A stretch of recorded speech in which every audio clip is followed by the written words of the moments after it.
بسم اللہ الرحمن الرحیم۔ الصلاۃ والسلام علیک یا رسول اللہ وعلی آلک و اصحابک یا حبیب اللہ۔ آج کی ویڈیو میں چند ایک آیات ایسی پیش کروں گا جو خزانہ الہی کہلاتی ہیں، اور جن آیات کے آخر میں اسماء الہیہ ہیں وہ سورہ حج کی 8 آیات ہیں۔ ان آیات کو بحساب مجموعہ ابجد، علم ابجد کے لحاظ سے، مجموعہ کے لحاظ سے، اعداد کے لحاظ سے ان کے عدد 1,24,000 بنتے ہیں، جو ایک خاص راز ہے۔ اور راز کیا ہے؟ 1,24,000 انبیاء علیہم السلام کی طرف اشارہ ہے، اور یہ ایک بہترین لطیف اشارہ ہے۔ ان آیات کے آخر میں اسماء الہیہ کا آنا بھی نتائج کو 4 چاند لگا دیتا ہے۔ ان آیات کو پڑھیں، اور جب آیت ختم ہوگی تو ہر آیت کے آخر میں ایک اسم اعظم، ایک اللہ کا نام آتا ہے۔ حضور نبی کریم صلی اللہ علیہ وسلم سے ان آیات کے بارے میں پوچھا گیا تو آپ نے فرمایا، یہ آیات اللہ تبارک و تعالیٰ کے خزانوں میں سے ایک خزانہ ہیں، اور یہ آیات اسم اعظم میں سے ہیں۔ حضرت ابن عباس رضی اللہ تعالیٰ عنہ نے فرمایا کہ مجھے سارے قرآن میں ان آیات کی مثل کوئی آیت نہیں ملی۔ جو شخص ان آیات کی تلاوت کرتا ہے، ویسے تو سارے قرآن کی تلاوت ہوتی ہے، لیکن خصوصی طور پر بعض آیات کو بعض مخصوص جگہوں پر پڑھنے کے لیے خاص اور مختص کیا گیا ہے۔ جس طرح آیت الکرسی ہے، ہر نماز کے بعد اس کو پڑھنے والے کی روح ایسے نکلی ہے جس طرح مکھن ملائی سے بال کھینچا جاتا ہے، یعنی اس کے روح نکلتے ہوئے اسے محسوس ہی نہیں ہوگا۔ سورہ اخلاص کی اپنی تاثیر ہے، اپنا مقام ہے۔ سورہ حدید کی پہلی 4-6 آیتوں کی اپنی شان ہے۔ سورہ بقرہ کی آخری 2 آیات کی اپنی شان ہے۔ سورہ فاتحہ کی اپنی شان ہے۔ مخصوص جگہوں پہ جو پڑھی جاتی ہیں ان کی اپنی ایک خاص شان ہوتی ہے۔ جو شخص بھی ان کو اپنا معمول بنا لے،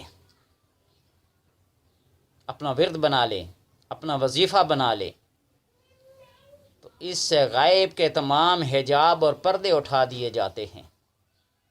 اس کا روحانی کیمرہ، اس کی روحانی وائرلیس، اس کی روحانی دوربین ایسا کام کرتی ہے کہ خود بندہ دیکھ کر حیران اور پشیمان اور متحیر ہو جاتا ہے۔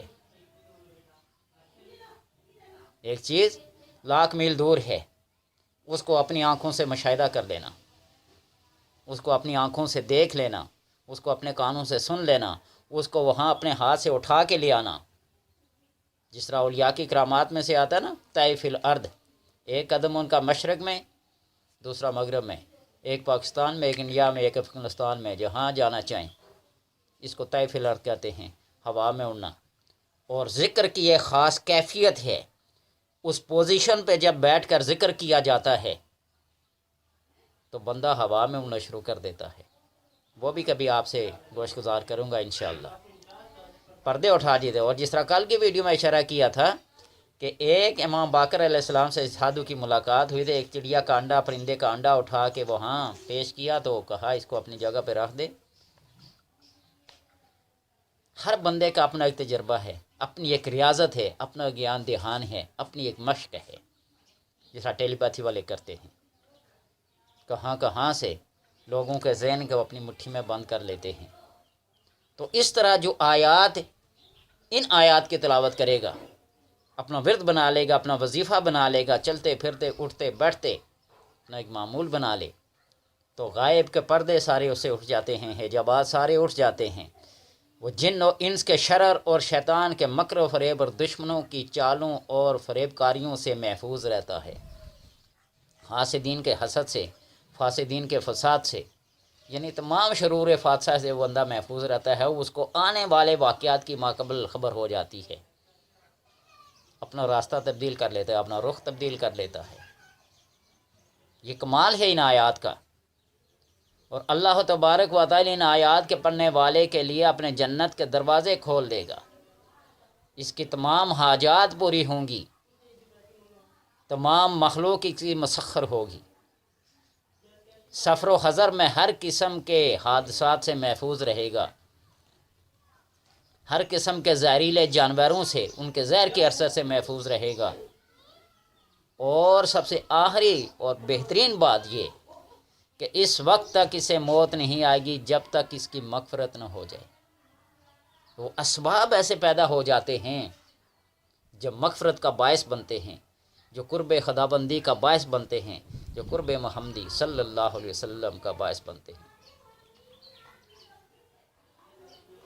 جسے کہتے ہیں نا، ایک شعر تھا نا، خدا کا پکڑا چھڑائے محمد، محمد کا پکڑا چھڑا کوئی نہیں سکتا۔ اس شعر پہ لوگوں نے بڑے بڑے اعتراضات کیے، خدا جس کو پکڑے اس کو محمد چھڑا لیں، اور محمد صلی اللہ علیہ وسلم جس کو پکڑیں اس کو خدا بھی نہیں چھڑا سکتا۔ کیا وجہ ہے؟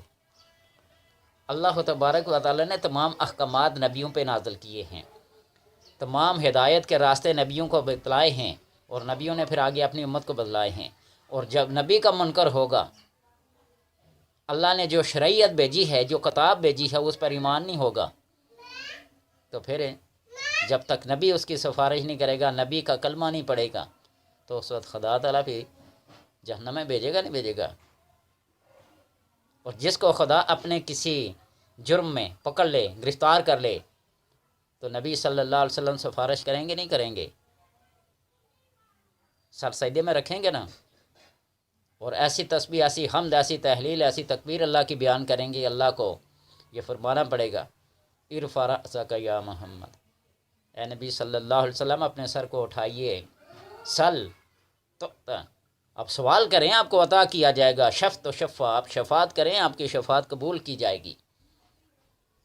جب رب کسی کو پکڑ لینا تو پھر محمد اپنا سر کو سجدے میں رکھ لیں گے، اور جب محمد پکڑ لیں کسی کو، کلمہ نہ پڑا ہو، نافرمانیاں کی ہوں، ان کی شریعت کی پابندی نہ کی ہو، تو پھر کون چھڑائے گا؟